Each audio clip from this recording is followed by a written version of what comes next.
Hey, everybody. Welcome back to the Comedy Castle podcast. I'm your host, Joel Fragamendi, going to tell you what's going on this week at Mark Ridley's Comedy Castle. We're getting close to the holidays. We're getting close, guys. This will be our last full week of shows here before we get into Christmas and all that. So happy Hanukkah to those who celebrate. And let's tell you what's going on. This week, Wednesday night, we're back to open mic night. We haven't had open mic in a while at the club, so it's good to have open mic night. 7:30 p.m. It's $5. Just show up. Get your ticket. It's always a good time at open mic night. When I saw the list, I forget the particulars, but it's a great mix of amateurs, some professionals mixed in there. It's always a good time at open mic nights. So that's at 7:30. That's Wednesday the 17th. Thursday the 18th, Mick Foley brings his Holiday Beatings tour back to the Comedy Castle. Mick Foley, of course, the legendary wrestler as Cactus Jack, Mankind, Dude Love. Written many books, very entertaining. I love the Mick Foley Show, and it's back at 7:30. There are still some, as I saw on the map before we recorded, VIP tickets. You can get a pre-show meet and greet with Mick, photos, or you can just buy a regular ticket. There's tickets ranging all the way down to the $40 and change range. So go see Mick Foley on Thursday. It's a great time. Even if your significant other doesn't love wrestling, I think they'd still enjoy a Mick Foley show. And you will too. I love it. It's a highlight of the year when Mick's in town. And then on the weekend, we've got Jason Jamerson, Friday the 19th, at 7:15 and 9:45 p.m. And then Jason returns on Saturday night for two shows at 7 p.m. and 9:30. As always, get all of these tickets over on comedycastle.com. That's what I'm reading from. I just got that open. That's how I know where all these things are happening. So come see Jason. He's a terrific act, a young comedian who has been making his way up in the Detroit comedy scene, the Michigan comedy scene. He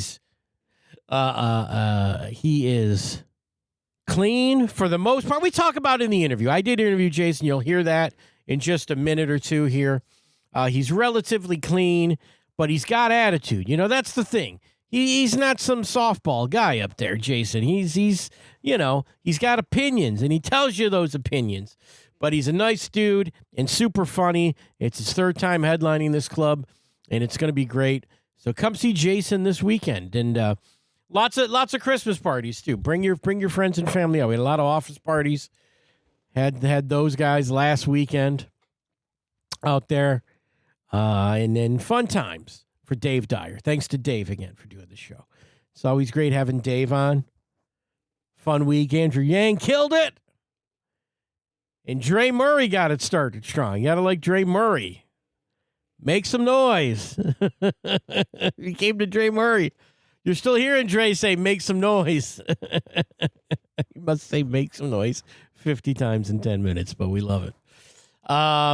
Real quick reminder, too, the comedy classes are starting up again in January, all right? So if you're a beginner and you want to take the beginner class with Bill Bouchard, we've got that starting up for you on Saturdays and Mondays. I'm not sure if it's Saturday or Monday right off the rip here, but we'll figure that out.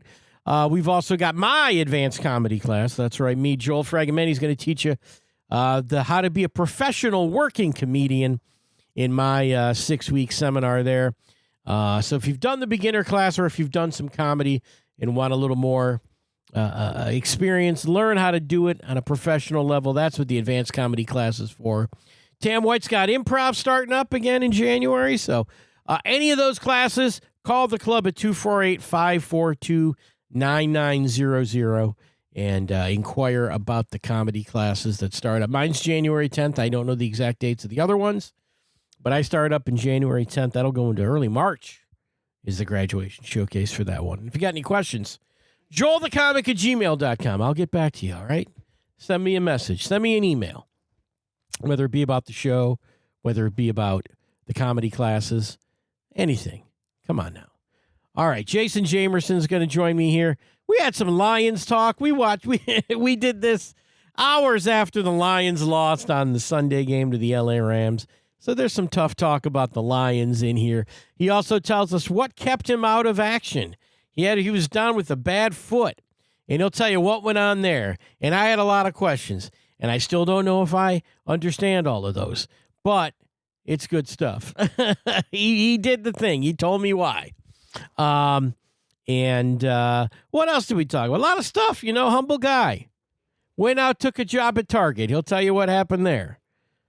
Didn't want to, had to take care of the family. He's a family man, Jason, and he's a great comic. All right, we'll just let you listen to this. Well, it's fun. It's Sunday night. That's as we recorded this. We just watched the Lions lose, and we talked some comedy. Good stuff. Smart guy. Lots of good comedy lessons if you're a comedian. If you're not a comedian, you'll get on the level with Jason, and you'll have a great time. We want you to come out and do that in person with Jason this weekend. All right? Let's throw it to Jason Jamerson. We'll be back to wrap it up right after this.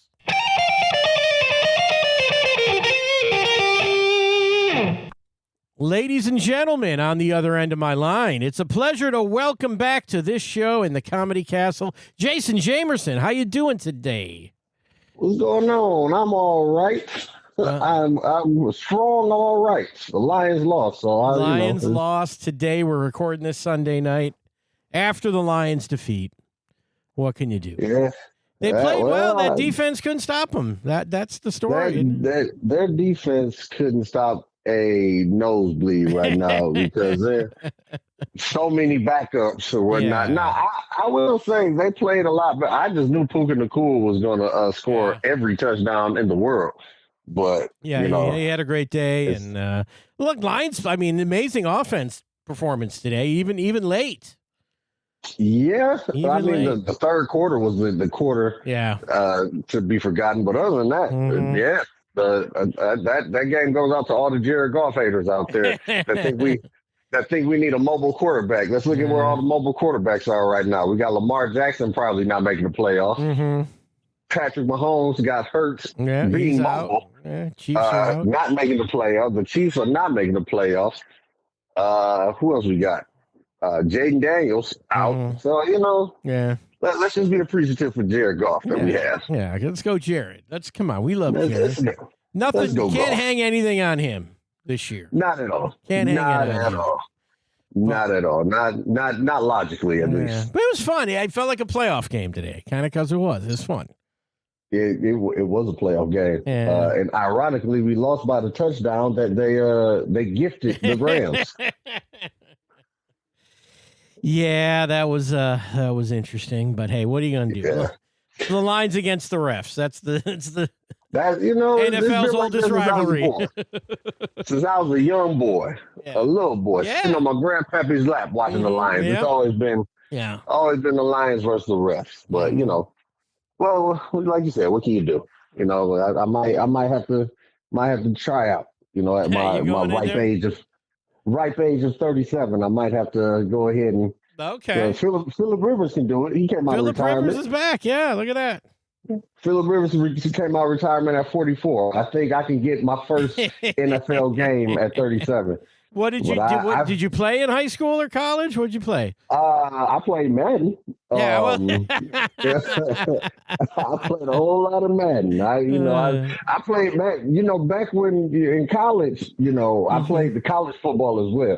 Back in the day, you could import your draft class to Madden. Oh yeah, that's right. I had quite the Hall of Fame career as a linebacker in college. I transitioned to defensive end when I got to the NFL. Played for the Lions a little bit. Got traded to the Panthers. I made it to the NFL. Made a bunch of Pro Bowls. So I retired after a while, but I think I might have to come back and help the Lions again. I hear you. No, it makes sense. They need somebody. Maybe it'll be next year thing, but. They got to keep what they get. They can't blow the team up, though. That's the thing that they should. No, not at all. A lot of people forget how bad we were before we got Dan Campbell and Brad Hall. Yeah. And we got spoiled over these last couple of years. But it's like other teams get better as well. Yeah.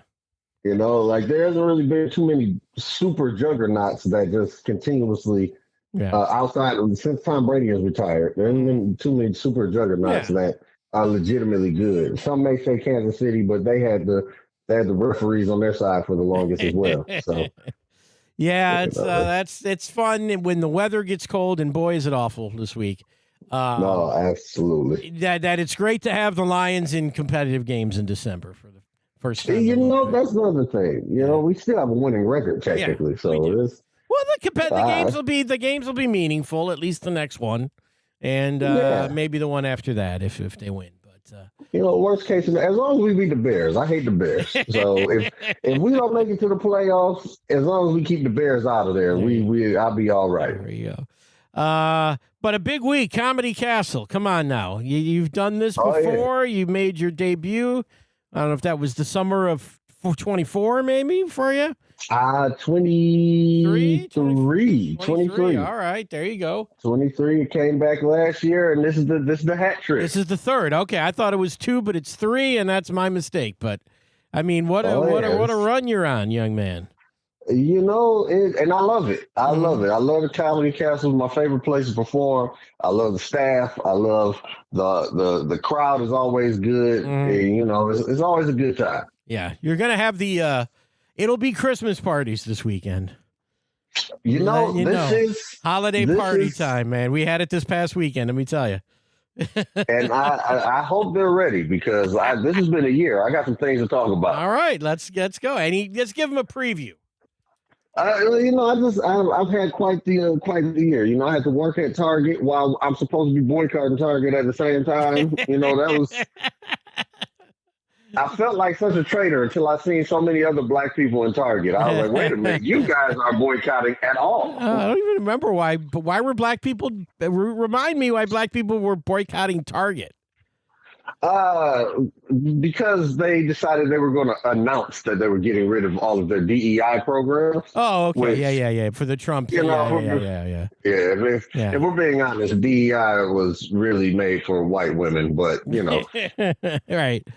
We all got a little trickle down from that. Yeah, because it was a Target. I remember the controversy. I remember at Target was the gay month of June commemoration and.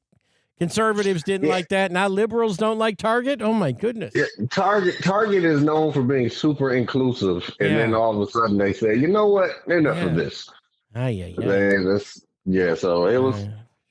I was working at Target part time because bills still got to be paid. Yeah, absolutely. Working Target part time, but at the same time trying to hide in the back, so all of my brethren did not see me stocking shelves. At the opposition store. And I also had to get surgery early. The first surgery I've had in my life. Well, tell us about it. What'd you have done?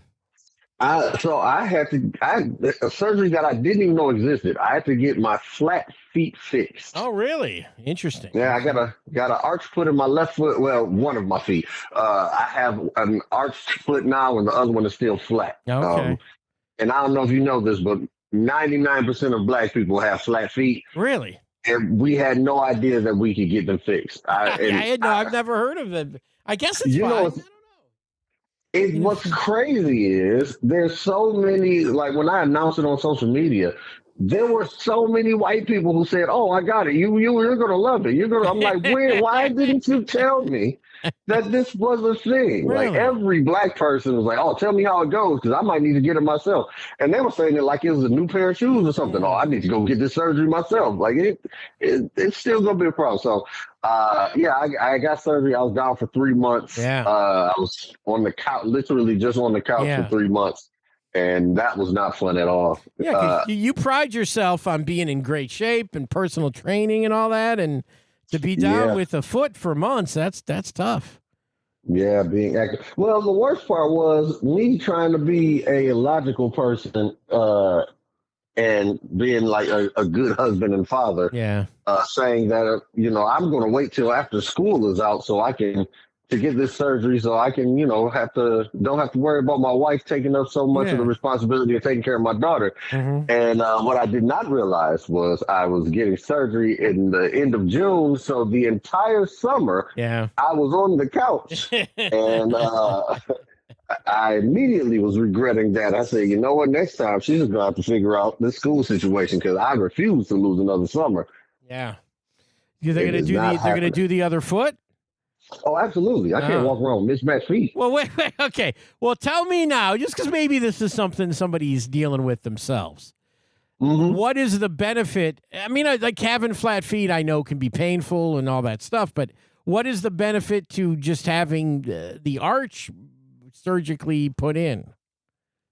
So it's technically it's naturally put in because they break your bones and stuff to actually form an arch. Yeah. And so it's actually there. But I mean, it's just speaking as a trainer, everything starts off with your feet. The feet are your base. Yeah. So you got messed up feet, everything else is gonna be messed up. So bad back, bad hips, the whole thing. Bad back, bad hips, bad knees. Everybody's blaming it on old age. No, it's because you have duck feet. That's why. Well, yeah. Yeah. Well, I'm sorry. So next summer, but are now you going to? You're going to have to do this in the spring or something, then, right? Or the fall? Yeah, I think I might do it in 2027 because it took me back. I couldn't do any comedy. I couldn't go to work. Couldn't do anything, and for whatever reason. Target decided this must be one of their DEI programs that they got rid of. Disability. Yeah. They did not give me any disability, so I was on the couch for 3 months with no income, which is why when I got called to come back to the castle, I said I will be there. I will be there. He said, "Don't you want to know how much we're paying you?" I said, "I do not. Is it money? I'll be there." Well, it's a little bit of a different week because it's 2 nights. It's not the full 3 nights. We got Mick Foley in there on Thursday, but that'll be fun though. 4, those are the good shows, Friday and Saturday. Oh yeah, 4 shows. I know. I did not realize this is something it was very humbling. I didn't realize how many people were looking forward to me coming back until I posted the flyer and. I had a lot of people like reacting to it or hitting me up afterwards, like, "Oh yeah, I got to be there. You last time you killed it, or blah blah." And I was like, you know what? That's great, but it also puts a lot more pressure on me to tell new jokes. And I've been laid out on the couch. Sure, I have plenty of material, and this is what a lot of people don't understand. Yeah, you can have hours worth of material, but that does not mean you have hours worth of jokes. And being that I was on the couch for 3 months. It's very difficult for me to actually go out and try to work on these jokes, but I do have plenty of them though. It's not going to be the same old same that you saw. It's going to be I might do some of the classics because oddly enough, I've heard somebody say that comedy is difficult to where it's like, oh, somebody hears a joke one time, they don't want to hear it anymore. It's not like hearing a song; it's your favorite song, but I'm blessed to have a couple jokes where people are like, "Hey, when I see you again, I need you to do that joke again because that's one of my favorite jokes." Right? Yeah, that's the big debate amongst a lot of comedians is, oh, you got to do this stuff because they know it and they want to hear it, and they're disappointed if they don't hear it. And then there's stuff, and I see both sides of it, and I see successful comedians that do both. Oh, absolutely. But writing comedy is harder than a lot of people make it out to be. And a lot of the people that I think a lot of young comics hold themselves to a certain standard of we got to constantly write and we're going to throw out this, I already did this in this club and I got to do something. And they don't realize people they look up to have writers and they have ways of coming up with material that they don't have access to. And so it gets very frustrating. And you just got to understand that. You just want to. The idea is when people leave the club, they want to have had a good time. And you got to consider that. You got to think of it from the audience's perspective sometimes, not just your own. That's one of my big things is I want to make sure that the entire show was a good show from start to finish. So as anybody who, whenever I headline, if somebody's hosting, somebody's opening for me, whatever the case may be, if they have any questions, I'm completely open to answer questions, help, tag jokes, whatever the case may be, just because I want to make sure the people leave like, yes, I mean, I'm the person on the poster, but I don't, one of my biggest, what do they call it, icks, is after a show standing there right next to another comedian and somebody walks up to me like, "Oh, you were my favorite." I'm like, he's standing right there. They like to do. I think audiences will do that, especially if you're in the opening position. They give you that sort of compliment that you should have been the main guy. I used to get that all the time when I was doing it. You should have been the main guy. Why are you not the main guy? Because I got 20 minutes and he's got 3 or 4 hours worth of stuff he can pull from. Is that part of it? Is he been in the business for 30 years and I've been in it for 3? Is that why I'm not the main guy? Is that why? Absolutely. They don't get all that. And it's like, yeah, you see somebody, you want to see more of them. That's a nice feeling to leave them with, but it's only, it's insulting to the other guy. Yeah. Yeah, and it's like you said, like it's not comedy. Writing comedy is not as easy as everybody thinks it is. So, that 15 minutes that the opener did that was like heavy hitting, that may be 15 of the 20 minutes that he had. Yeah. And, so it's like, oh, you should have been the last person. It would have been a short show if I was the last person. So. Exactly. But I also like to think of a comedy show, and I like comedians think of it this way, is that these comedians that you're performing with, you're working together to entertain the audience. You're not competing. And I always tell young comedians that it's not a competition. It doesn't matter how good you are, there's going to be other comedians on that bill. There's going to be other comedians tomorrow at that club, next week at that club.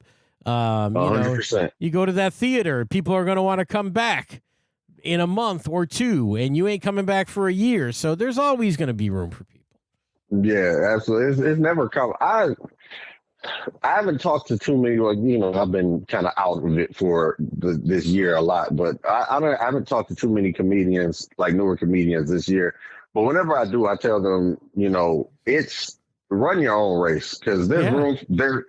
People are going to book you for what they heard you say, not because you're funnier than that person. There's people that I believe are funnier than me, but because I do clean comedy, I got booked over them. Or because, some of the subject matter I do, like, oh, you have a lot of family jokes or you have a lot of church jokes or whatever the case may be. But that doesn't necessarily mean I'm funnier than anybody else. I'm just what that person is, especially for private events. Sure. I am what that person is looking for. Yeah. And, man, make your own way. Find your lane and, be the best clean comic, be the best church comic, be the best corporate comic. Because it's the thing that you want to be. You'll never be the thing that you think you want to be. You're going to be something else, and you're going to just frustrate yourself trying to be this. And then people are going to be like, well, you're the knockoff of this, or you're the the poor man's so-and-so, That's not what you want to be. I used to despise when people said, you remind me of such and such, or your jokes remind me of such and such. I'm like, well, that means I'm not doing my job because my job is to be me on stage. Yeah. I don't want to be the next Kevin Hart. I don't want to be the next Bernie Mac or anything. I don't want to sound like them. I don't want my jokes to be like them. And that's why I try to dig into real life experiences. And the stories I tell on stage, they may be, some of them may be slightly fabricated. Of course, yeah. Just a little extra sauce on it, put a little seasoning on the jokes.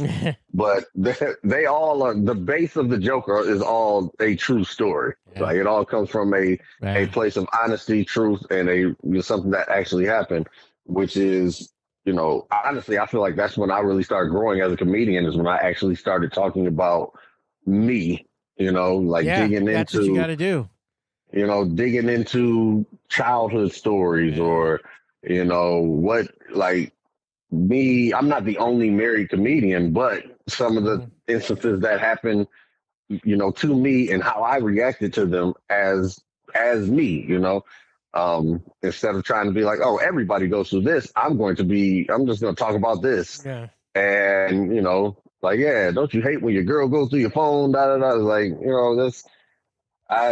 that's not me, just because everybody else is gonna, there's a lot of that low hanging fruit, and sometimes that gets that kind of gets in my way. Sometimes it's like it's right there, I have to say it, and I just refuse to. Sometimes I'm like, I should just took the apple from the low branch, but yeah.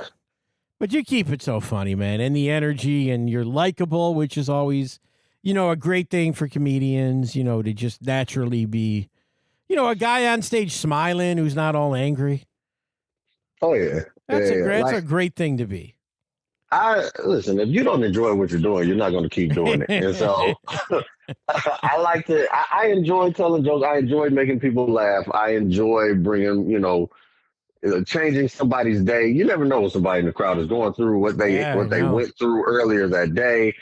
What, somebody could have gotten drug out the house because they've been in the house, just sulking for the last 3 months because they lost their job and their friend bought them a comedy show ticket. Or, one of the stories I tell all the time is I did a show one time at Simply Chanel's spot. And I was there, I told my jokes. I wasn't even headlining. I did a guest spot. But because, I did clean comedy, and a lady walked up to me afterwards and he said, this is my first time going out for the last 8 months because my husband passed away 8 months ago. And I am so glad I did because she did the thing we were just talking about. You were the funniest person on the show.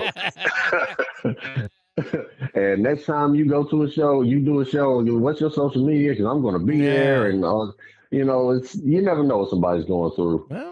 So I just go on stage and just enjoy myself, That's it, man. You're having success with it. Yeah, there's a line that Method Man said one time, where he said, "Too many are trying to be hard, be easy," and that's I just been living my life that way. Like just be easy, just be easy and enjoy yourself. Laughter is contagious, so that's nice. I know there's some comedians that have an issue with comedians laughing at their own jokes, and a lot of times. I'm not necessarily laughing at my joke. A lot of times I'm laughing at the people laughing at my joke. There you go. Yeah. Because I've heard this joke a million times. Yeah. It's funny to watch people react to a thing, especially if they're reacting in a way that you didn't expect, or, the person with the weird laugh, and that's always a thing, or whatever it is. And, people pointing at each other like, yeah, that's you. Yeah. That's you, Bob. That's you. You do that, when you're talking about something. Mm-hmm. Yeah. It happens all the time. Somebody spit the drink out, something, whatever the case may be. It's always, it's always just funny to me. Just watching them laugh, or hearing them laugh just makes me laugh even more. I'm just like, I'm really up here just yapping my gums, and you guys are enjoying yourselves. Who would have thought? Yeah, it's very fortunate to be in this position. Yeah, you really make that connection with people, man. It's always fun. I remember one of those shows. It was one of the summer shows where it was so fun in there, man. People were just having a great time. Probably the late show. I feel like I remember a late show that you did that was just wild. It probably was. Yeah. It probably was, because it's. The one thing I like to do out the gate is, just let people know that, just address some of the elephants that are in the room.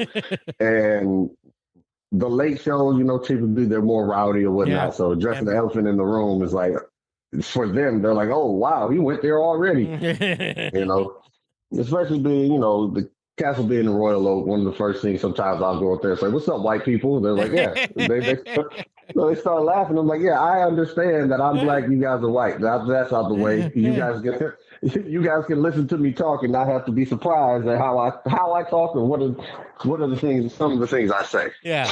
Well, people say, I've heard that said, and then I see the audience sort of look around like, are we all white in here? I never knew. I wasn't thinking about that, but yeah, I guess he's right. There's got to be. There's got to be somebody in here that. Or there'll be that one or two black people that will just make it known, like, wait, hey, we're not black. Here. That's right. We are black. Like, we are not white. We're not with them. Yeah, man, that's always fun. It's as a white comic who's done a few black rooms. Yeah, I don't know that it's that same feeling, but boy, I would say once. I would say once I was made to feel unwelcome on a black stage. Just once. Is it? Just once. The other times the other times people just think I'm crazy. Yeah, it's very it's interesting when you go to rooms that are predominantly black because sometimes they just want to hear what they want to hear, and they're not, and they're weird about certain topics and certain subjects, and so if you go up there and say certain things, it's just like, oh, who's this crazy white boy who's up here talking about whatever it is that white people be talking about. But it's interesting, but you get to those rooms where they're actually there for comedy, and they understand that everybody's different. Things are going to be different. Everybody doesn't have to talk, about the same things all the time. Then, those rooms are fantastic. Yeah, yeah. I think the one time it was just like, why are you even here? You need to leave. But no, I'm fun. What? I'm funny, but it was kind of like, no, get out. Get out of this club. This is not for you. I was very young. I'd probably approach it differently with my experience now, and it'd probably be great, but that club doesn't even exist. So anyway. Yeah. I heard a drug dealer was the money man. That sounds about right. That's what I heard about this stuff. I ain't even gonna name it because that sounds about right. We can talk about it this weekend, me and you. Yeah, we'll talk about it this week. We'll talk a little. We'll spill a little tea in the green room there. That's when you find out. That's when you find out all the good gossip. I don't know, and it's not even that. It's not even. It's 20-something years ago. So water under the bridge. But but I'm really looking forward to it. Yeah, well, tell us. This weekend you're coming out. Who should come to the show? You keep it clean for the most part. Keep it clean. I keep it clean, but I'm right there on the border. Yeah. I can look across the street and I can see dirty. I can see. But I'm anybody who shows up to my show is going to enjoy themselves. Exactly. That's all I can say. Yes. Yeah, I agree. I agree with that. Because when you talk about being clean, I kind of go like, yeah, I guess. It's one of those things but it's one of those things like sometimes when I think of clean comedy, it's, dogs are different from cats and men leave the toilet seat up and it's just real generic. Yeah. And when you think of that, you go, I don't really like that. But then you go, well, you can be clean and still have an attitude and still have an opinion and a point of view. Oh, and absolutely. I'm a nerd of sorts where I'm real big on verbiage, and I've come to realize that almost every topic can be said in any you can do it clean or dirty. It's all in the verbiage that changes it from a joke that you can only say at the club versus a joke that you can say. For instance, I have jokes about sex that I tell at churches. Okay, that's great. But I don't, I'm not super vulgar when I say it, but I do it the exact same way I do it at a club. So I don't switch it up just because, but it's like, if clearly people at church, there's a children's ministry at the church. So clearly you all had sex before. Yeah. You know what I'm talking about, just because, don't act like it doesn't exist. But I'm not going to, be the most vulgar, crass, talking about everything, under the sun like that. Right. It's just, there's a point I'm trying to make while I'm talking about it. And, that's just the way you talk about it just makes the biggest difference there. So, I don't cuss. I'm not vulgar. I just get to I'll let you use your imagination to take it right.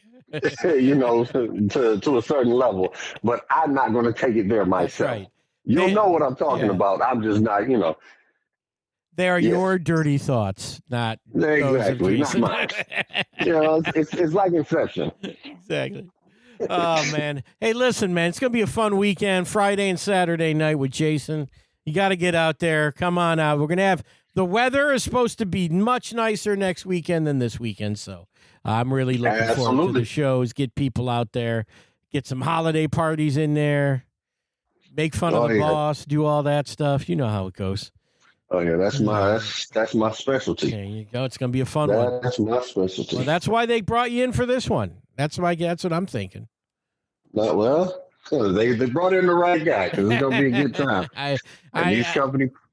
These partners are going to have some things to talk about when they go to work. Yeah, you will make it awkward. Oh, absolutely. That's the only way to do it. Make it awkward the next day. Hey, absolutely. Man. I don't work for the company. You see, sometimes I see him walking out of the comedy castle like, well, we're doing karaoke next year. We're not coming back to comedy. That's too much. Yeah. Well, hey, man, thanks for hanging out with me late here on a Sunday night. We'll get people out there this weekend, and we'll see you then, man. It'll be a fun time. Oh, yeah. I will see you then. It's going to be a good time. Sounds great, Jason. Thank you so much. No problem. All right, buddy. Bye-bye. Bye. Well, there it is, guys. There it is. Jason Jamerson. The last full week of shows coming up here at Mark Ridley's Comedy Castle, so please get some tickets. Come on out. Bring your friends. Bring your family. If you got an office party, feel free to call the club. They can accommodate you. Bring your employees out. Yeah, it's going to be a good time. Better weather. Oh, my God. The weather's been horrendous. But it's always warm inside the Comedy Castle. When you're laughing and all of that carbon dioxide is being released by the hot breath of folks laughing around you. I don't know. Maybe I made the Comedy Castle sound awful just then, but it's a great time. The ceilings are high. All right? High ceilings. Good ventilation. But thanks to you guys for listening, man. It's been a blast. I got a couple more shows. We'll probably try to get the next 2 weeks for you, so maybe give you something to listen to. Driving out to Grandma's on Christmas and New Year's Eve coming up, which is always a big time at the club. So, hey, we want you to come out. Jason Jamerson, Mick Foley on Thursday, open mic Wednesday. The comedy classes start up in 2026. A lot of great things. Super awesome lineup coming in 2026, too. So we'll tell you more about that as that gets closer. But a lot of the tickets are on sale. Mark Norman in June, just as a one.